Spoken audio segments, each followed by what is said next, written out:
We live.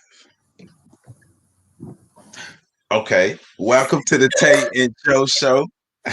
See, she threw me into it, but it don't matter because I'm used to doing this. Hey, we're doing this for Black love. We're doing this for Valentines. We want to make sure that we give our audience a great depiction of what real Black love is. We're tired of seeing these unhealthy, toxic images of Black love. So Dr. Tay and I decided to put our minds together, bring something real that our people can enjoy. So this is the Black Love series, an ode to Valentine's Day. I am Joseph Ward, and I am joined by the fabulous Dr. Latasia Jones. How you doing, Dr. Tay? Hi, everybody. I'm doing well. And I'm excited about this because this is our second couple. Right. So we opened up our first show with great dialogue, and we want to keep the ball rolling because, like I said, this is the Black Love series. This is a chance to get a peek into what it's really like to really be Black and in love and successful in America. So I'm gonna throw it to Dr. Tay so she can introduce our guest. Absolutely. So today we have Dr. Jalal Hayes and Miss Nair Daniels, and they are amazing. So we're going to go ahead and get started with, who are you? That's your first question. Seriously. So whoever wants to start. So I'm Nair. I'm my 9 to 5. I'm a forensic scientist, and I also just started a candle business in September. Okay. Nice. And I'm Jalal Hayes, also known as Dr. Ja in my community. I'm a professor by day. I teach at Lincoln University of Pennsylvania, as well as I am a entrepreneur, STEM entrepreneur, where I work in my community. That's where I got the knowing of Dr. Ja, which is essentially just my first middle initial and last name, J.H., Dr. Ja. I do a lot for the community in regards to STEM education, and currently also we emerging with STEM innovation in regards to clean energy tech, all through an entrepreneurial lens. So yeah, that's what I do. Okay. Yes. And I think we should make this fun this time, Joe. So I'm going to take, of course, I'm being the girl side. And we're going to figure out some more about her through me asking the questions to her. And I guess you could take Dr. Ja. Hey, man, look, we're going to hold it down. So yeah, we got it. Yeah. I'm pretty sure we're going to outshine. So Nair, let's talk some. Let's talk. So what does it mean to be a forensic scientist? What exactly do you do during your 9 to 5? Let's start there. So I work for the Armed Forces Medical Examiner System. So pretty much we do the DNA lab work to help identify the fallen soldiers. Wow. Yeah. I've never even thought of that. Because I think we automatically think of science, we think of like the shows and stuff, right? Where you're trying to figure there's no vaccines or anything, nothing like that. Wow. But what you're doing is incredible because you're providing closure to families sometimes, right, which is bigger than, well, not bigger than solving a murder case, but essentially that helps out a lot more people in the long run too. So, right. So now, okay, your business, you said you sell candles, and tell us your company name and everything. Let's talk about it. The company name is 347, and I just started in September. I actually just got my first retail store 2 days ago. So I'm excited about that. Congratulations. Right. Okay. So we outshining already, just saying. Look. I'm not gonna lie. I got you, Joe. I got you. Right. I'm just being real. It's impressive. I never met a Black forensic scientist, so I'm not gonna lie. I'm impressed. It's real live. Answer the woman. Now, but we finna hold it down. So we're gonna give you all props, but we're gonna hold it down, right? So, a professor and assistant professor at Lincoln University in Pennsylvania.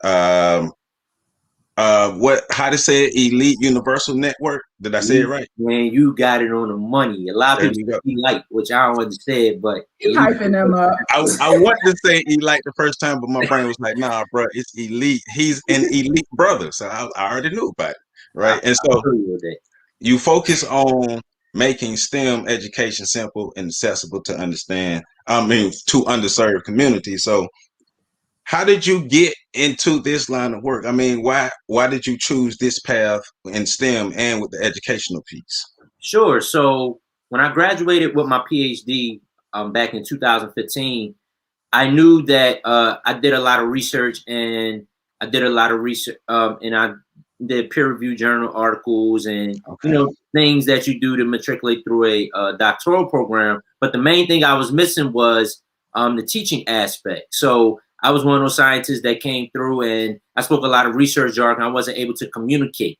But one of the things I knew that I needed to strengthen was that communication piece, especially going back home to Philadelphia, which I'm originally from. Right. So went back home and started out in a high school to teach, and I realized, I really like this. And because not only that it was something different, but also I was able to connect with kids that I'm able to embrace and invest in the future. But I'm doing it through an education lens, not someone's research.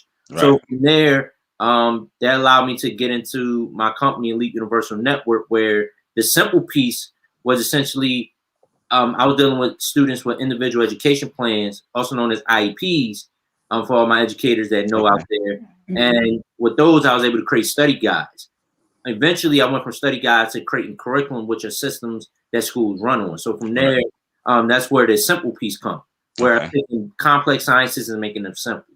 Right. When it comes to the accessibility part, that's me going out into the communities and actually connecting with students and showing that this is accessible to you. It's not what I'm doing is I'm breaking it down to their vernacular, but building them up in the STEM vernacular so they're able to navigate the spaces that they need to navigate. So that's where the simple and accessible piece come in, and as well as give talks as well. But that's what I do.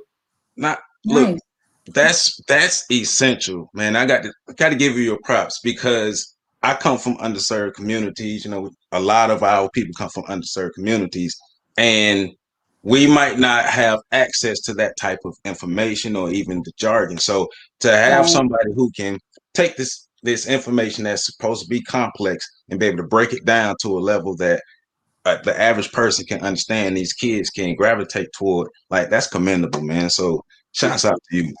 Appreciate it, man. Appreciate it. So let us not forget that now you're making sure that families are being provided closure after their kids, their fathers, their daughters, they're out there fighting these wars. Right. We know that they're coming home and that they actually are the person we're related to that's coming home. So let's not forget. So I have a question for both of you. Okay. Coming out of high school, was forensic science or STEM, was that something that you wanted to get into coming out of high school? And if not, how did you both find your paths? For me, before high school, I wasn't interested in science. I was interested in like writing. But then I think like my senior year, I took a biotech class and I was just like, all right, this is it. I want to go to school for science. And plus at my high school, I went to the early college high school. So like it was constant writing and reading all the time. I think I kind of burnt myself out with that.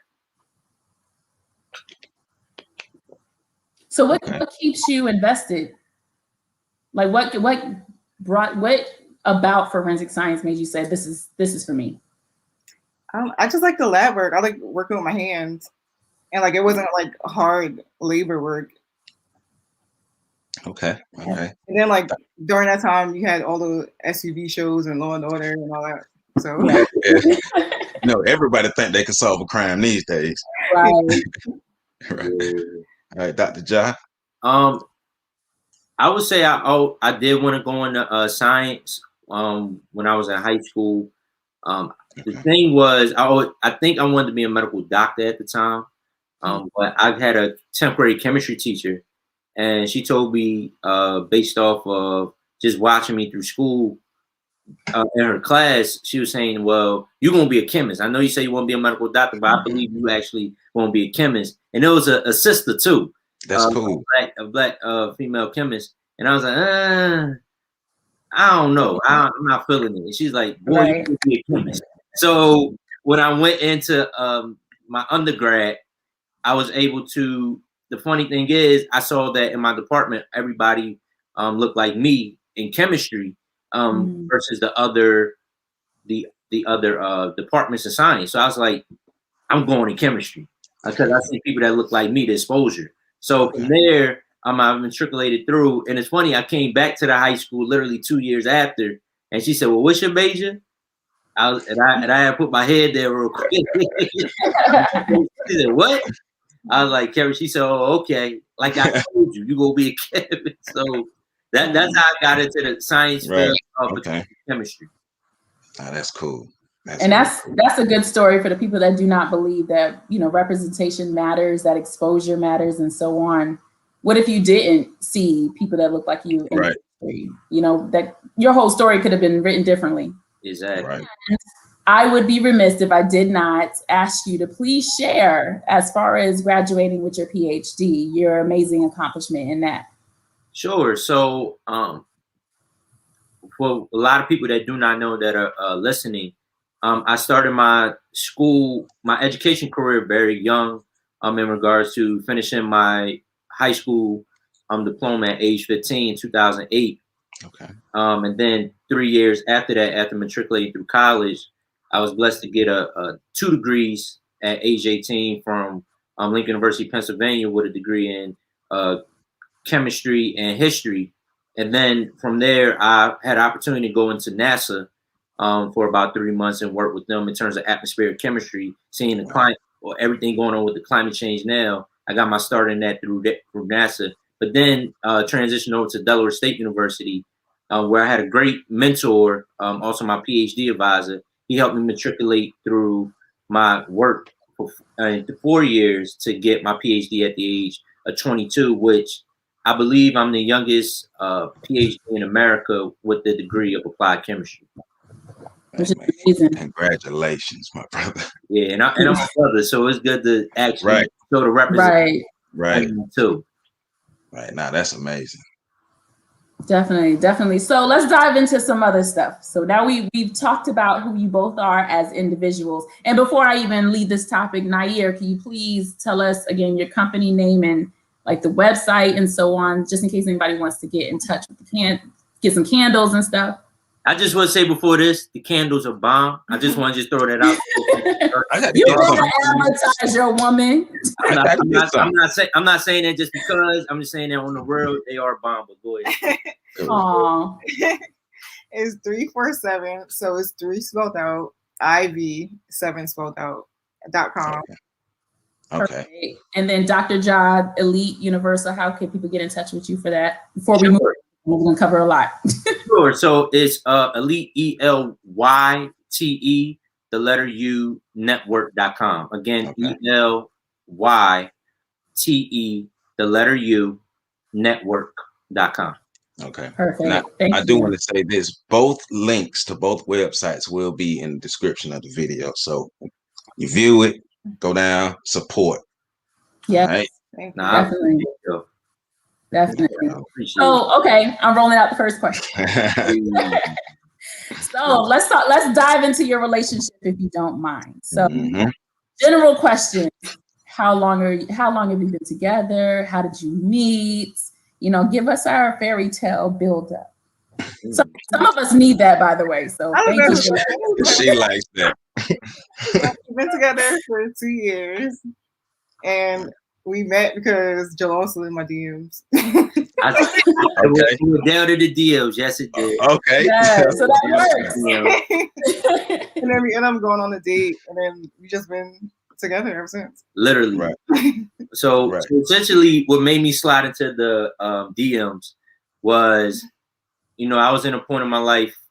I did all that I could successfully, but I knew that the next step will require what God was telling me will require a partner. Right. You saw in my DM. Well, because that was cute. Keep it real. You were bad. You was beautiful. I'm not gonna lie. Here's the funny thing, though. So before I even slid into the DMs for a real conversation, we were going back and forth, having conversation through the DM through Instagram for like a year. For like a whole year. So the interesting thing was we were talking, but I didn't even know who this person I was talking to was, and I saw she was from Brooklyn, New York. So after I thought about, you know, I need a partner, and you know, it led me to slide in her DMs. I thought I had to drive to New York. Funny thing though is she was literally right there on the street, 20 minutes away. Wow. So I was like, all right, let's link up and let's meet. and the day we linked up and met, we had a good time. We enjoyed each other, and we've been inseparable literally ever since. Like, Oh, that's cool. we just hit it ground running and roll. Like, literally, we hit. I was like, "Yo, do you think we can be together?" She's like, "Yeah, I'm with it." And we was out ever since. Now we 2 years in. Nah, that's Wow. cool. So That's a cool story.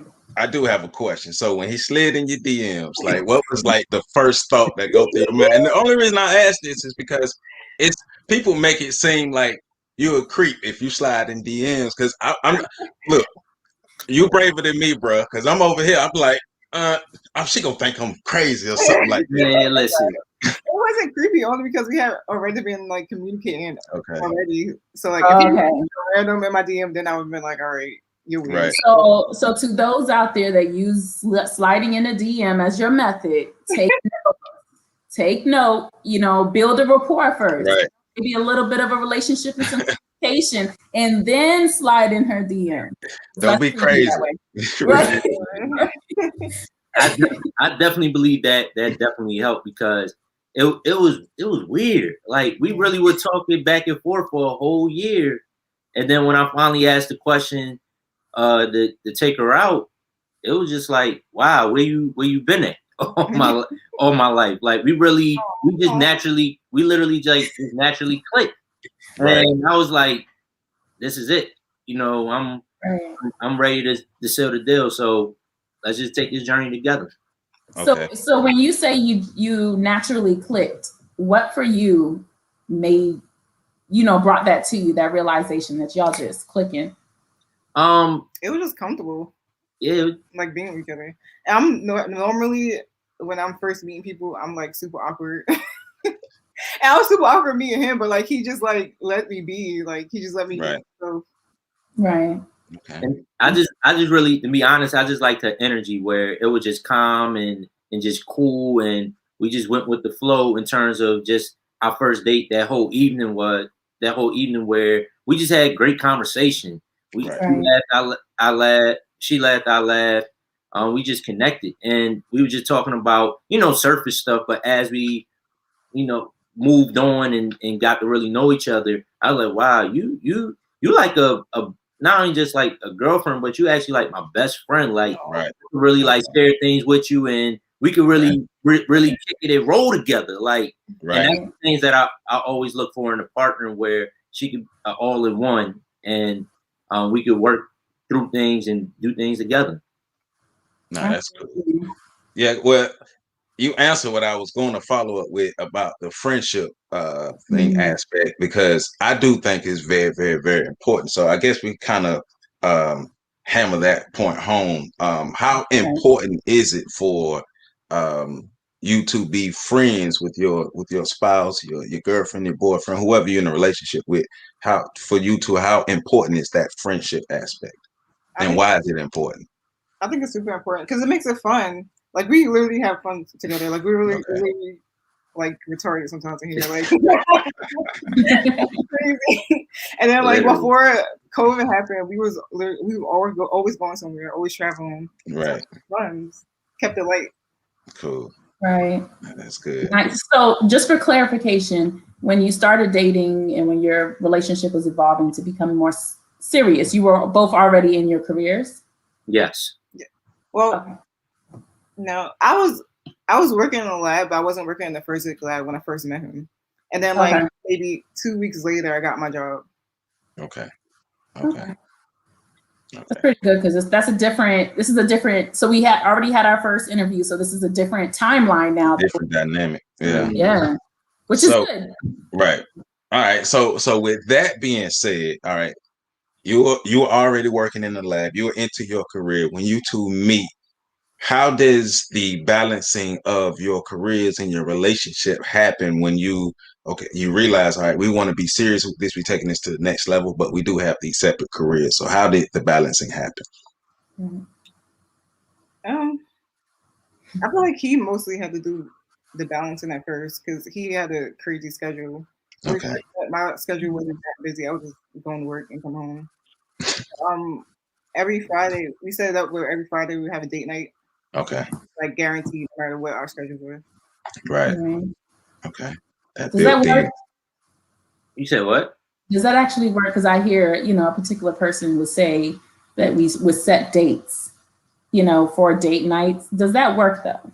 Yeah, it definitely worked for us because I believe we said it literally at the very beginning. Yeah. Okay. Like when I asked her to be my girlfriend, she said yes.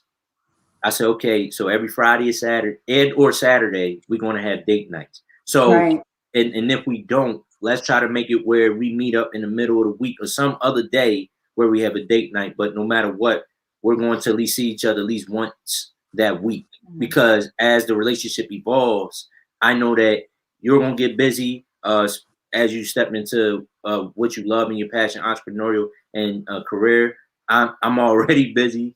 But if we know that we just need one day to spend time with each other in the dating season, it would definitely help out our relationship, especially when we choose to get married. Right. We will, and when we're dealing with kids and all these other things that come together, we know that me and her, we're gonna choose that one day where we spend time together.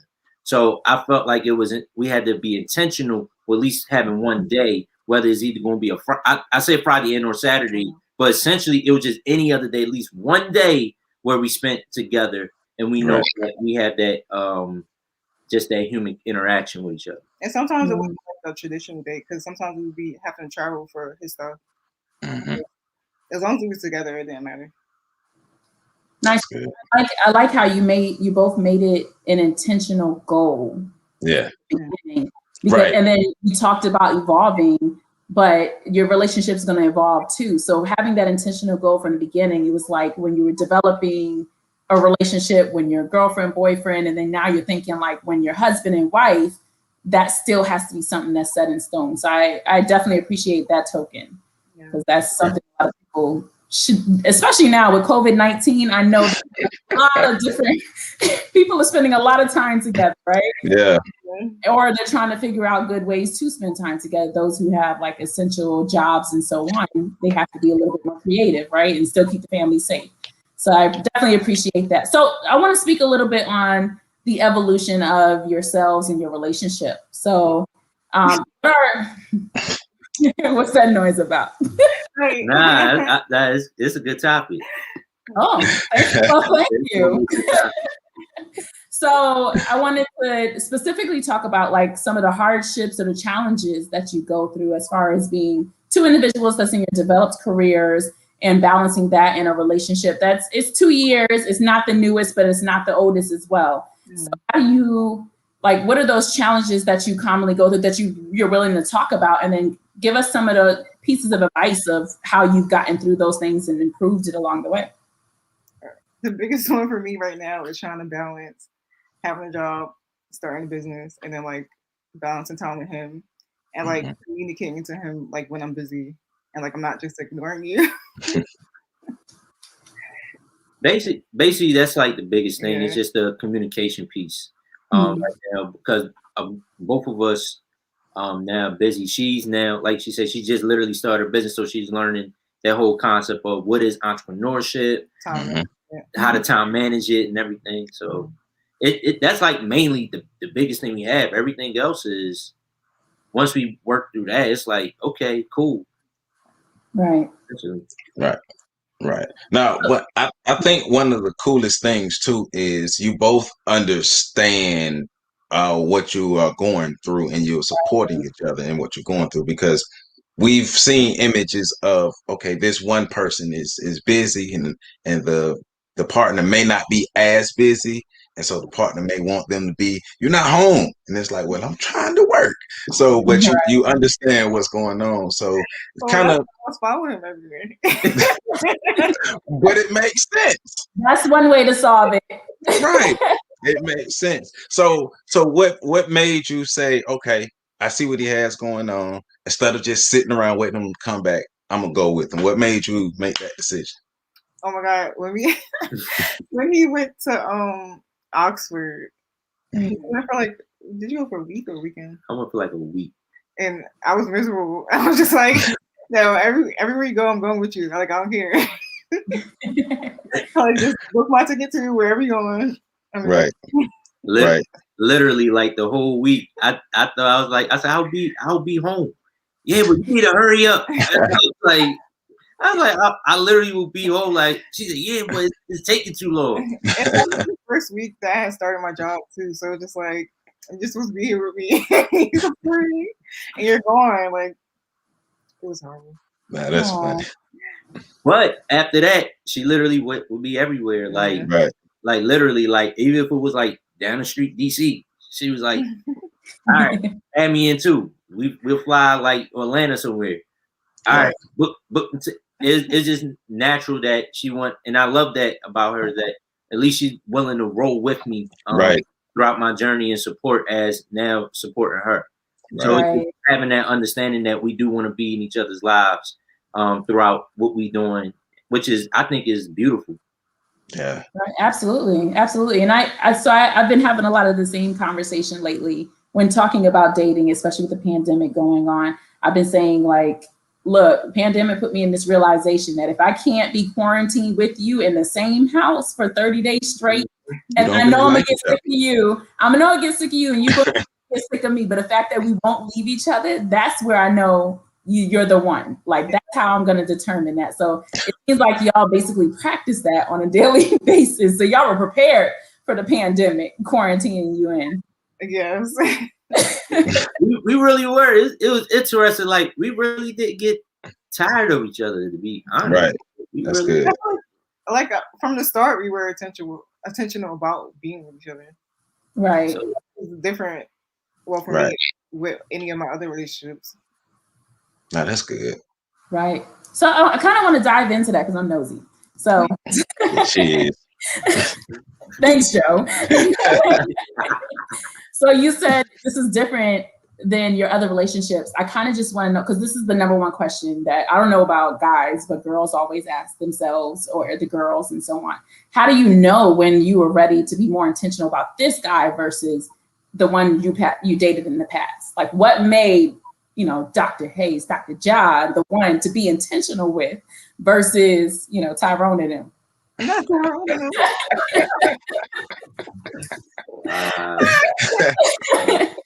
Just give you a Tyrone. Everybody has a Tyrone now.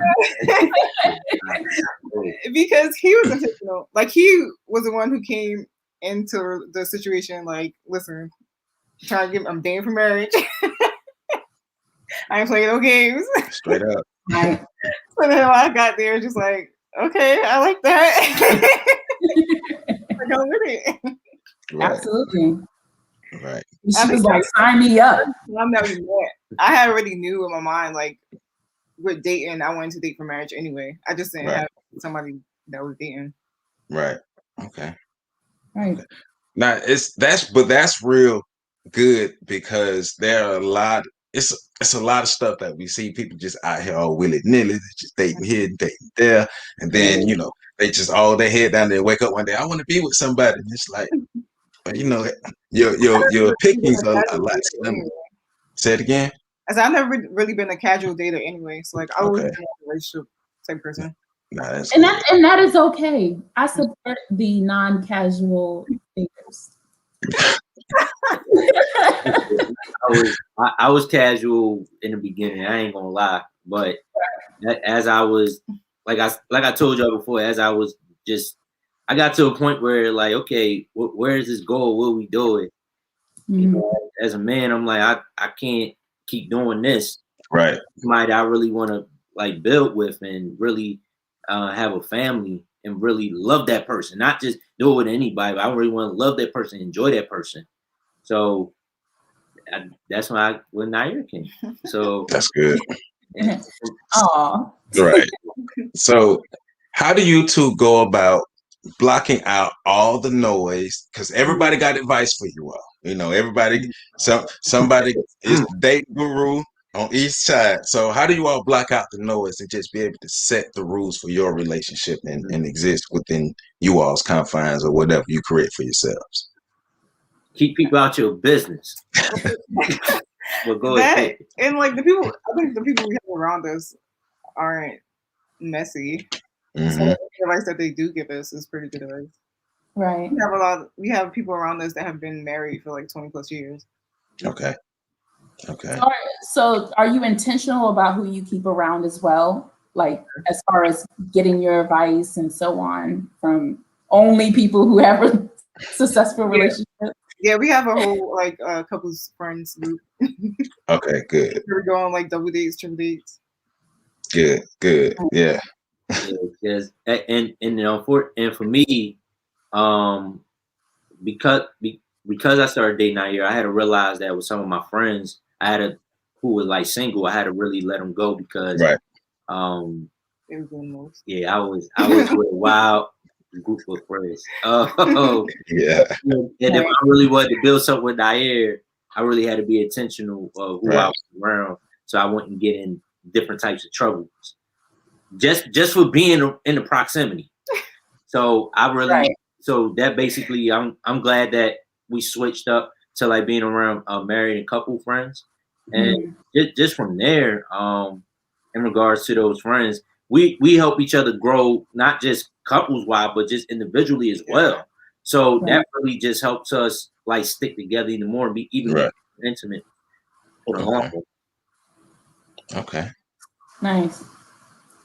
So Joe, you gonna ask some off the script record type questions with me? Man, you know I got them. I've been doing it the whole time anyway. So I know. So, okay. So go ahead, do yours. Yeah, do yours. I want to know what is the most beautiful thing about your relationship, and then tell me what is the ugliest thing about your relationship, if you don't mind sharing. I feel like I'll be crossing boundaries sometimes. You got a little more provision, just a little bit. All right. Not just fun. I think the ugliest is that we're both really stubborn. So like arguments can be bad. I feel like we know that we're both stubborn, so like we hold our tongue with each other. But like it's gonna be that one time where we get in a really bad argument and it's gonna be bad.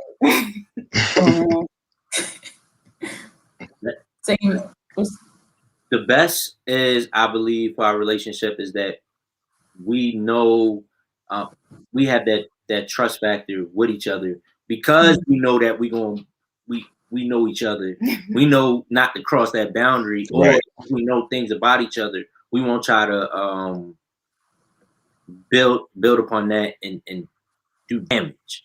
Right. Because I know there's no point in especially us being stubborn, her being more stubborn than me. There's no point in no return with certain things. But because I know that, and she told me that in the vulnerability, I'm gonna respect that, and she respects myself as well, and just building that trust. Also, we like aside from that, we like just having fun together.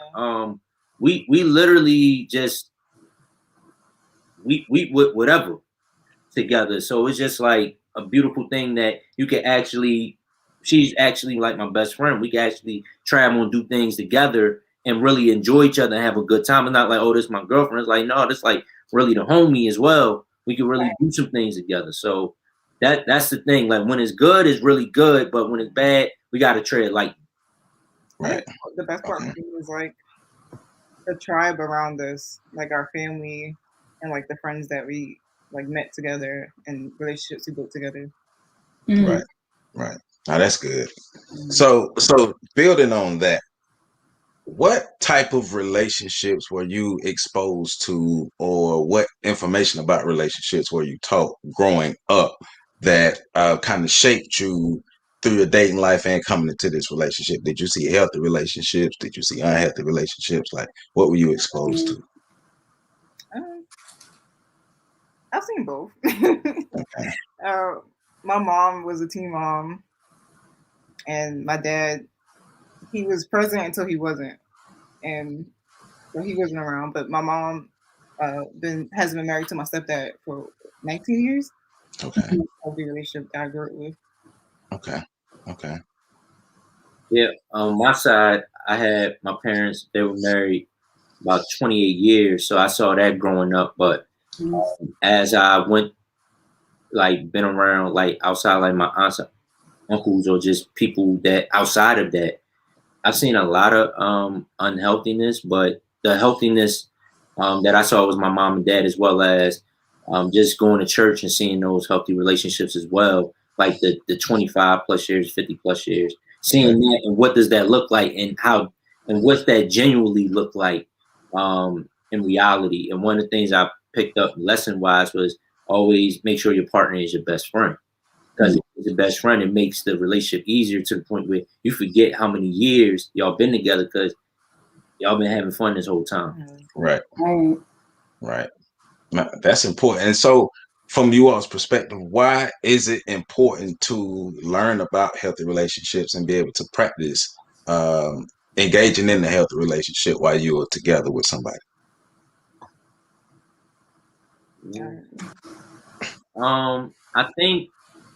I think it's very important because of the fact you don't want to create continuous trauma. You want to try to break some generational things, and breaking those generational things. You want to see if you don't see unhealthy relationships, or you want to see what does that look like. But let's say if you don't know, hopefully you find something that looks like that is abnormal to the situation that you have, like from unhealthy to healthy, or from toxic to healthy, and seeing that.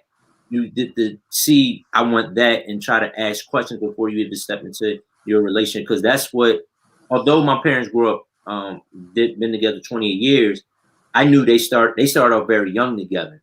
So that wasn't my situation. So I connected with people that had different situations where I'm at now, where I established my career and got in a relationship. What does that look like? Right. And I got advice from there. So when I met Nair, I can be intentional on how I establish it from there. Right. Because my parents' story is very different from my story. Exactly. Yeah, that's smart though. Yeah, and oh, go ahead, here. I was gonna say, I feel like us together, we're breaking a lot of generational curses. Like both our parents had kids before marriage. Both our parents, well, my mom was married twice. What else? Both had kids early. My teenage kid. Teenage parents on both sides. Another thing was, I think, just having kids young, so they grew up with their child. Especially with me, like my dad had me when he was like 26, so he had 2 kids by 26. So it was like they literally grew. Right. What and that's the commonality that we have. So both our parents on our side, like, well, you this age, when I was your age, I had this, that. And it's like from there, we understand that. However, with our journey, we seen that we get to choose and try to do something. Right. Yeah. Right. And that's a big piece as to why Joe and I decided to do this series, is to speak to those individuals who are getting that common pressure, whether it's through family cycles or even literally through family and their verbal communication with them saying, hey, why aren't you here yet with having kids or getting married or so on? And individuals are still trying to develop themselves. Right. What would you provide to, people that are still up and coming, still saying, hey, I'm going to work on myself first before I, develop a family, form a family, have kids, or whatever else they want to do later on? I feel like that's the only way you're going to have a healthy relationship. Like, if you don't know yourself, if you don't know your traumas, if you don't know, like, what makes you happy, what makes you sad, what triggers you, you can't be in a relationship and expect them to know. Right. No, that's real. I definitely agree with that. Like, basically knowing yourself, you have to really know yourself, because when you walk into a relationship, I believe if you don't know yourself, then you're going to get a mirror of who you are in that moment. Yes. And you may not like it, but you start understanding yourself that way. So if you know yourself before and you enjoy yourself before you get into a relationship, one, you feel comfortable with yourself, but 2, you got something to talk about. Like, and I think that goes with like the first dates or just dating. Like, you show people who you are, like, what are your hobbies, and because you have hobbies and you know what you like, and you know what to do, and where you travel. If you travel, do you go passport? So you can have that dialogue, and you can you basically becoming an interesting person for somebody to meet, and therefore another interesting person, so y'all can build and do interesting things together. So, and to have the willingness to like relearn yourself. Yeah. You may think who you are, and then you get with somebody, and they like introduce you to new things, and you're just like, all right, maybe I do like this. And I wasn't exactly like with me. Right. I wasn't thinking about having a business, by seeing like what he was doing, and it attracted me to do it myself. Which that's good. So there's so many things that y'all just touched on, you know, starting with getting yourself together and knowing yourself before you get in a relationship with somebody else, because you evolve when you're in that relationship as well. And then the last thing that really rings with me is being able to push each other to become better, even while with each other. And I think that's amazing. So I guess, Joe, if you don't mind, if we can go to that direction of how they could potentially be, you know, helping each other grow. Can y'all talk on that? I think we're like opposites in a way. Like Jalal is very organized and strategic, and I'm just like going with the wind. So we kind of like balance each other out, where I like help him to like calm down and like just be in the moment, and he helps me to like get it together and stay organized and on top of my stuff. Nice. A balance. Yeah, I definitely agree, because I do need to relax sometimes, but I definitely I basically second everything she says. Like, for us, we literally like equal, but we're, like she said, we're equal, but we're opposite. Like, we hit the destination, but we doing it different ways. But I think because of that, we appreciate each other's point of view on certain things, even though we sometimes may not like it. We do appreciate it because there's a different perspective, and it's helping me actually evolve into another level of thought of just trust the process and let it rock. Because sometimes I like to try to play chess all day and say, okay, I got to think 5-10 moves to get to here. Whereas now, like, relax and just let it flow. It's all go to work out.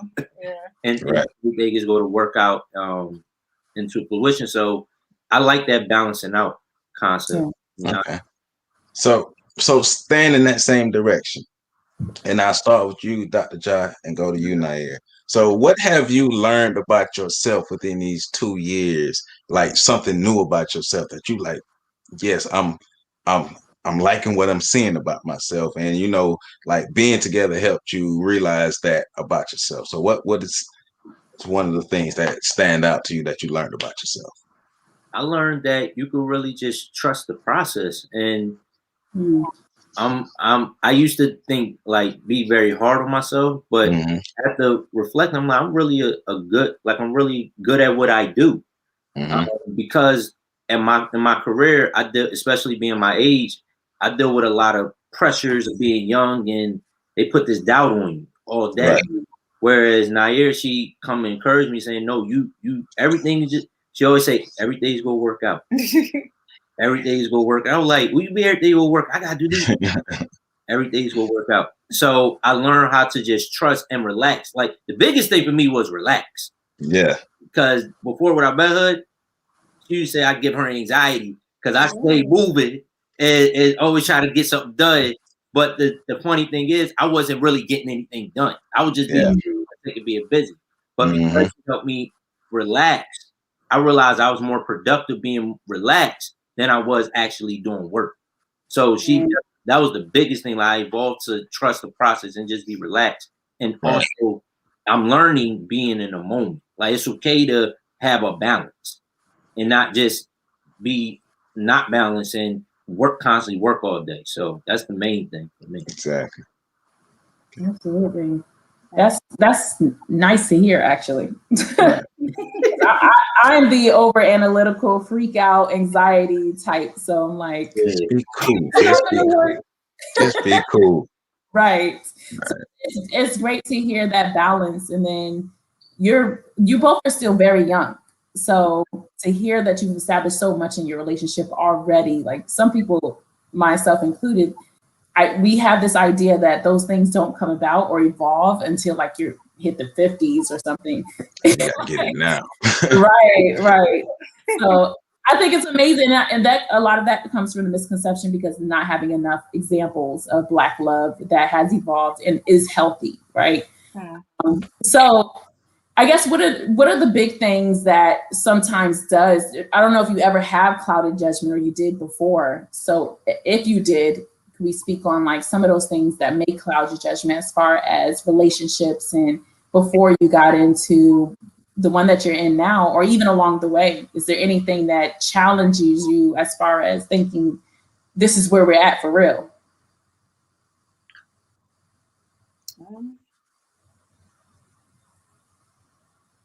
No. Sorry. I think we both are like pretty sure about our relationship. Yeah, and that's good. Yeah, because I really, I would say, for me, I was dating. I literally was like casually dating. Mm-hmm. Right. Like once I got out of my PhD program, I was literally, felt like I had to catch up. So I was casually dating like crazy. But Right. when I got to the point where it wasn't enough, Yeah. that's when I really start working on myself and being intentional. So when I met Nair, I was like, I'm basically like, I'm ready mentally because I did everything I wanted to do. Right. It is said. So I was like, I'm ready. I mean, I don't know what to do. Right, do it. What else? I did it. I did it all through Right. that experience. So when I met Nair, I was like, yeah, I'm literally ready. I'm not just saying it just to say this. Like, I'm really want to build and be serious with this. Right. And it actually sounds weird, but when I meet somebody, I tell them I think it's healthy to go through that little bit of time where you're, just getting all that out your system, whatever it is that you got to get out, whether it's dating freely, whatever. I won't even go to the extent of giving more examples, but until you know what is actually for you, it's all, we're all, well, most of us are in science in this communication, in this conversation, but it's all about experimenting, like figuring out where you want to be at the end of the day. And for you, it was, dating. Yeah. Nair probably have a different story, but that was just my side. Okay. Nair does sound very clean on your side, though. I was in a long-term relationship, so, but like for me in that long-term relationship, I started feeling like I wanted to build with somebody, and I felt like I couldn't build with that person. So that's how that relationship ended. And then later on, Joel came, and it was just like, this is what I was waiting for. That's cool though. But no, that is cool. Like I say, it's crazy out here. Like, look, yeah, make it work. Like, please make it last. It's crazy out here in these streets. Where? and it's like it's so crazy because I keep saying it, but it's so glamorized. Like just the unhealthy stuff. It's so glamorized. It's like this is what you're supposed to do. You're supposed to just be drugged through life. But to like the greatest thing, you all keep saying the word intentional. And I think that's beautiful because you had direction, you had a goal. You're like, all right, we're about to make this happen, and you're not playing around. And there's so many people out here who, like, whatever they've been taught or whatever experiences they haven't gotten over, they're not serious and they're not intentional about what they're doing. But you two say, all right, I'm at this point.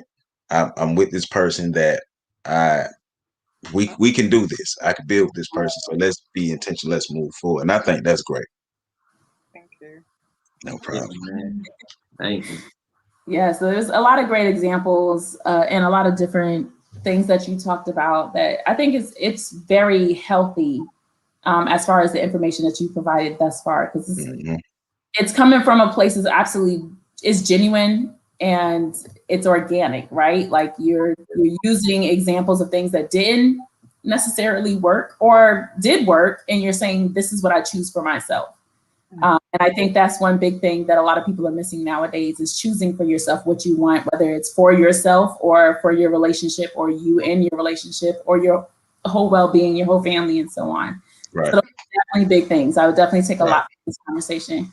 Right. So now I was trying to remember this earlier, so I'm gonna have to bring it just popped in my head again. But being okay, you both have your individual careers. You both have what you're building together. You both have your businesses. You're looking to just grow and grow. So within that, how do you not lose yourself as an individual within everything that you have going on? How do you still stay centered within yourself? Like, all right, I am Nair, I am Dr. Ja.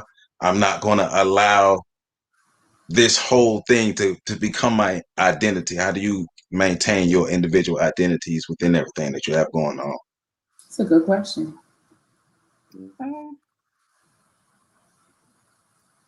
Well, for me, I feel like my business, I made it very much me. So like it won't change me into something else that I'm not, because it's pretty much what I like.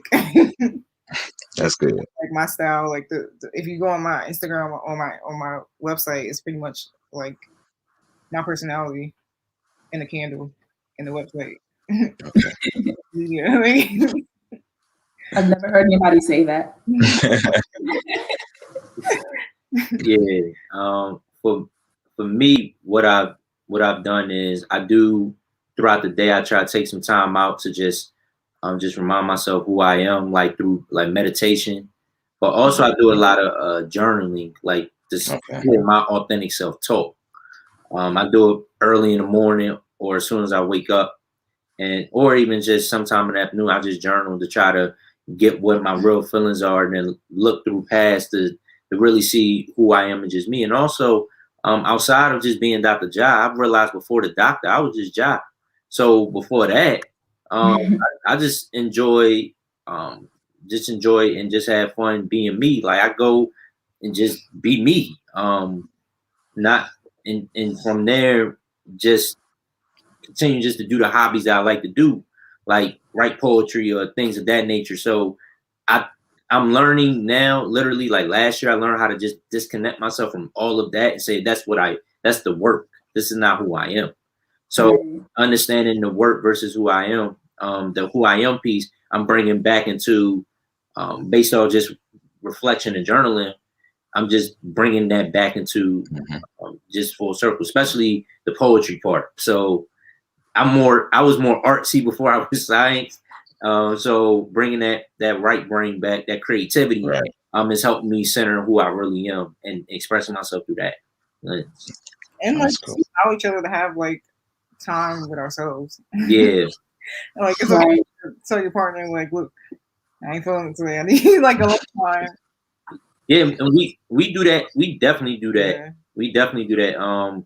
Especially we spend a lot of time together. So if we do need a break, it's understandable. It's not like, well, you don't want to deal with me. No, because we both literally understand each other. It's like, okay, cool, it's all right. Because I was saying, I'm not saying I'm not tired. I'm not saying I'm tired of you, but I do need some alone time to hear my own thoughts and bring something new to when we do come back. So so I think like we try to give ourselves time, just naturally, or whenever we feel like, okay, we love each other, but we do need that time to actually be ourselves and do whatever we need to do. So by the time we come back, we can have something to talk about, something to share with each other. And that's one thing I love about us, that when we do come back, that's what keeps it exciting.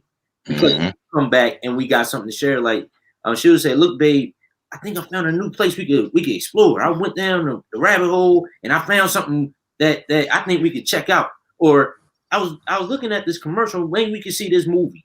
So things like that allows us just to keep going. And even for me, I'm thinking we could go hit this spot. What do you think?